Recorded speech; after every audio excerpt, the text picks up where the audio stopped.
Shalom Bapak Ibu yang dikasihi Tuhan. Mari hari ini kita datang kepada Tuhan dengan hati yang haus, dengan hati yang rindu untuk memuji dan menyembah Tuhan. Mari siapkan hati kita bersama-sama. Terima kasih Tuhan. Ini hatiku menyembah-Mu, tulus dan kagum padamu Yesus. Ini hatiku tak sempurna, perlu campur tangan-Mu dalam hidupku. Ini hatiku, ini hatiku menyembah-Mu, tulus dan kagum padamu Yesus. Ini hatiku tak sempurna, perlu campur tangan-Mu dalam hidupku. Hatiku mengasihi-Mu, hatiku mengasihi-Mu, hatiku ingin mengenal-Mu, ingin mengerti-Mu. Tuhan, Kau lihat isi hatiku.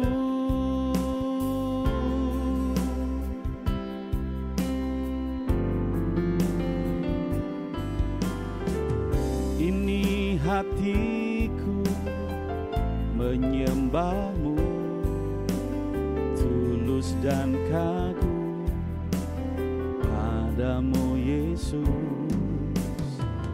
Ini hatiku tak sempurna, perlu campur tangan-Mu dalam hidupku.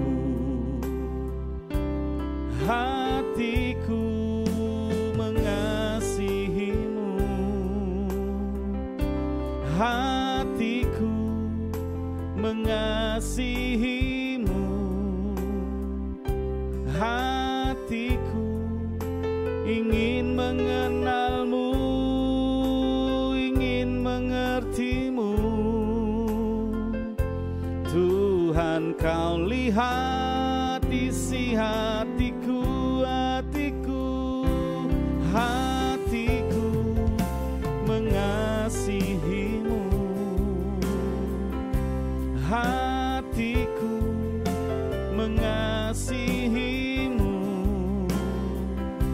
hatiku ingin mengenal-Mu, ingin mengerti-Mu. Tuhan, Kau lihat isi hatiku, hatiku, hatiku mengasihi-Mu,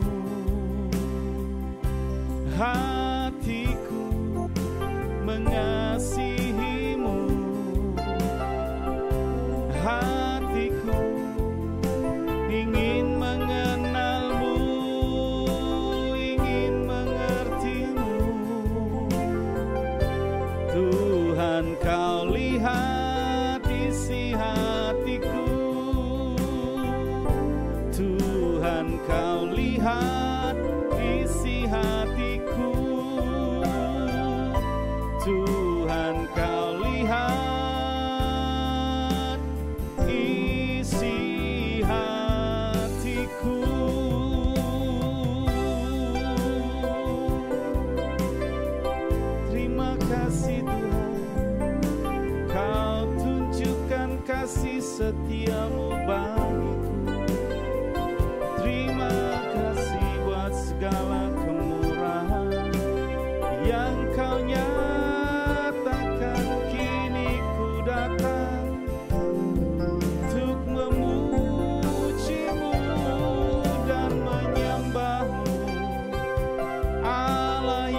rala marala marala marala matakaya ralamu shebarala rala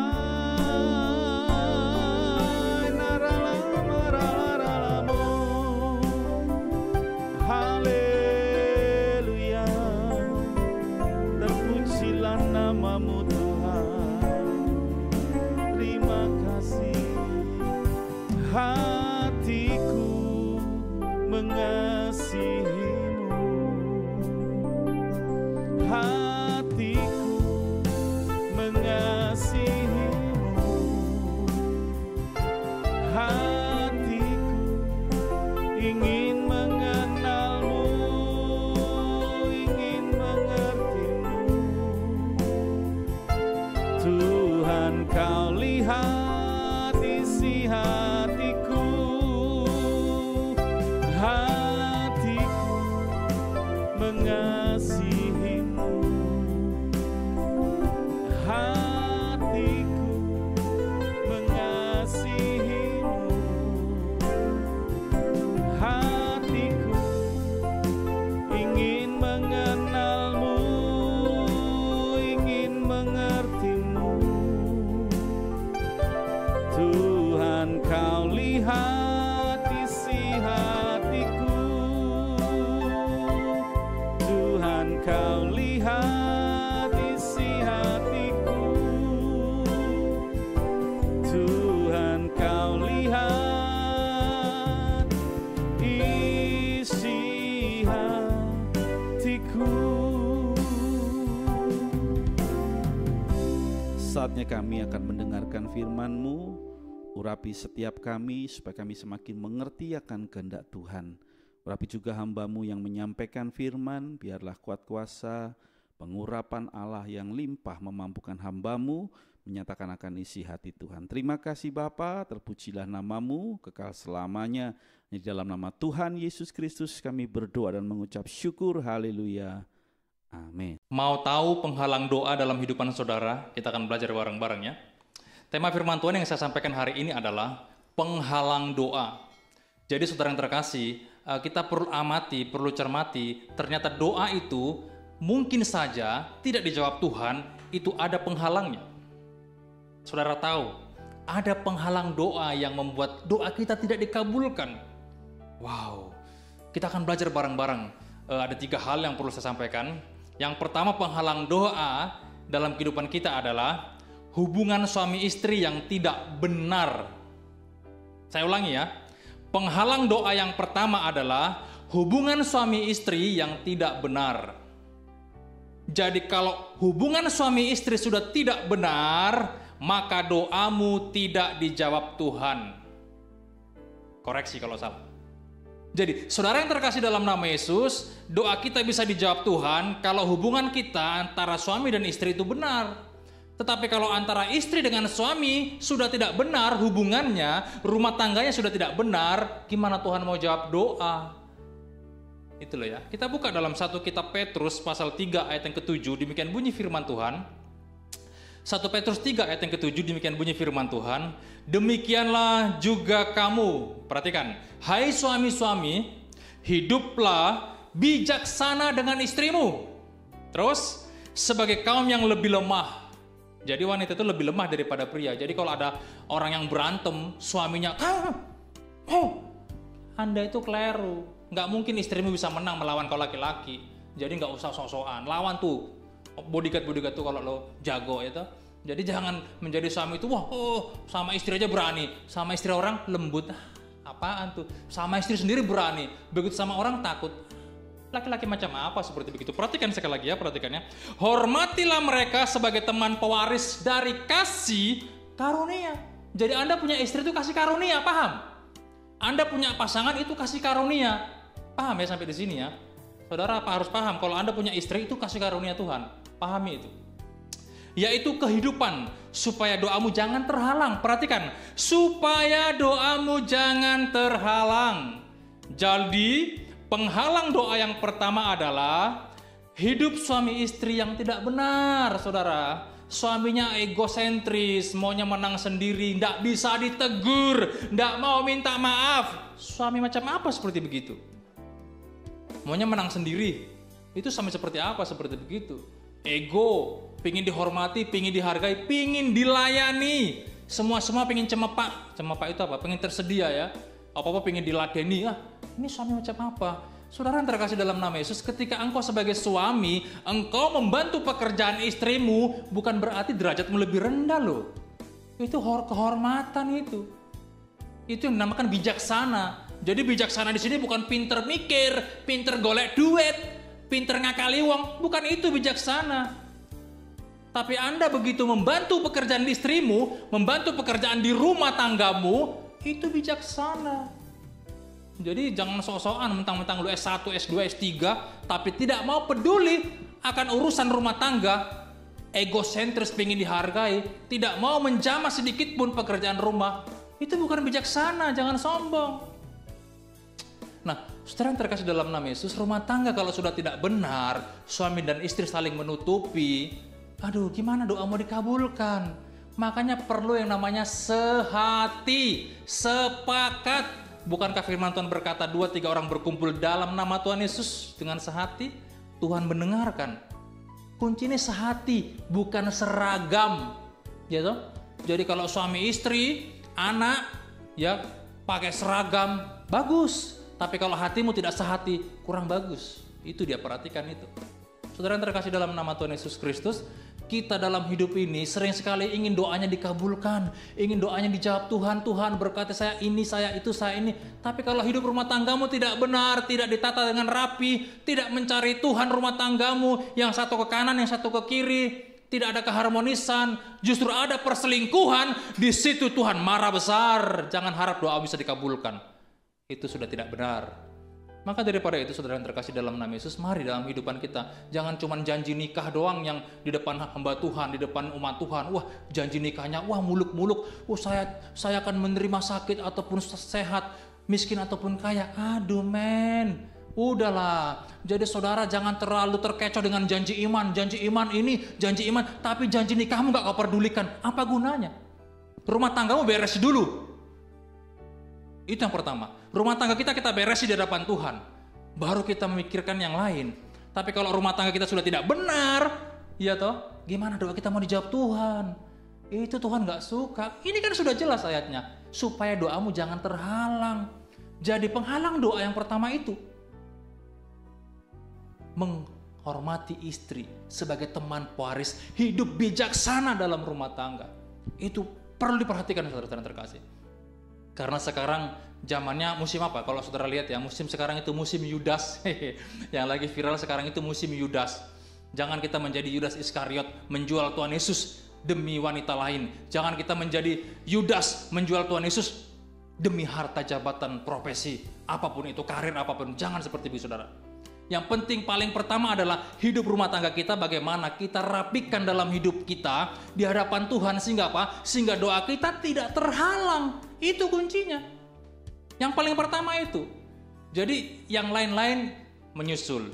Tapi kalau rumah tangga kita sudah rapi di hadapan Tuhan, sudah tidak ada kesenonoan, perselingkuhan, perzinahan, hidup rumah tangga kita kudus di hadapan Tuhan, doamu pasti didengar Tuhan.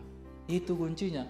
Kemarin tadi saya lihat ada sebuah postingan di sosmed ya toh. Wah, janji pranikah. Sekarang lagi musim ya janji pranikah.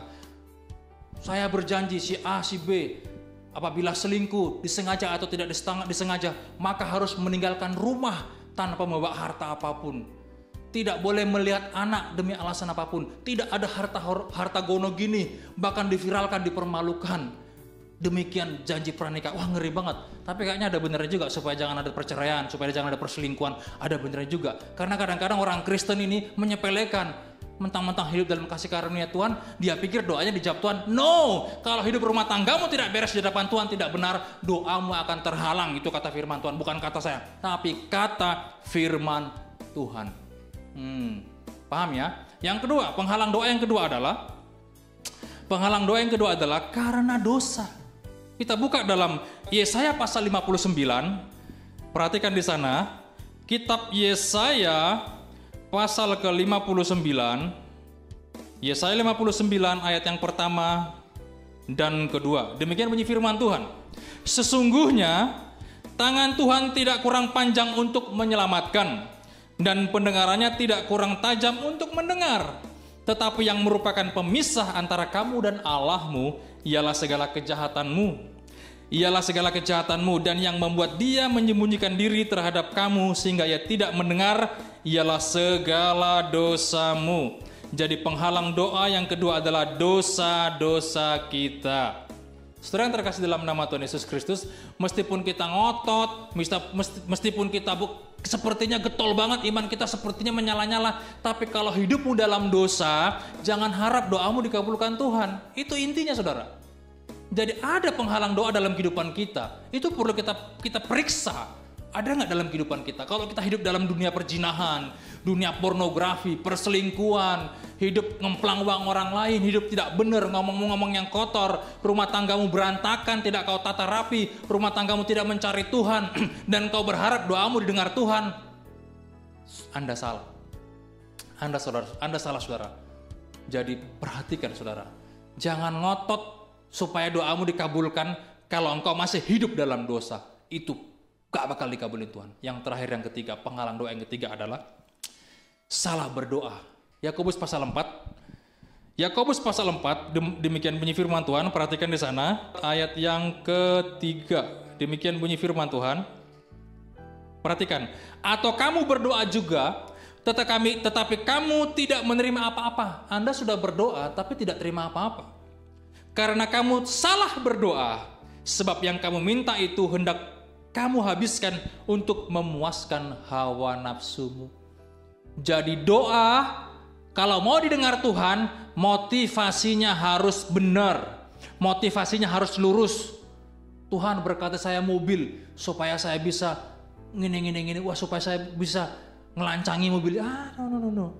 Doa itu yang lurus-lurus aja, nggak usah muluk-muluk doa itu ya.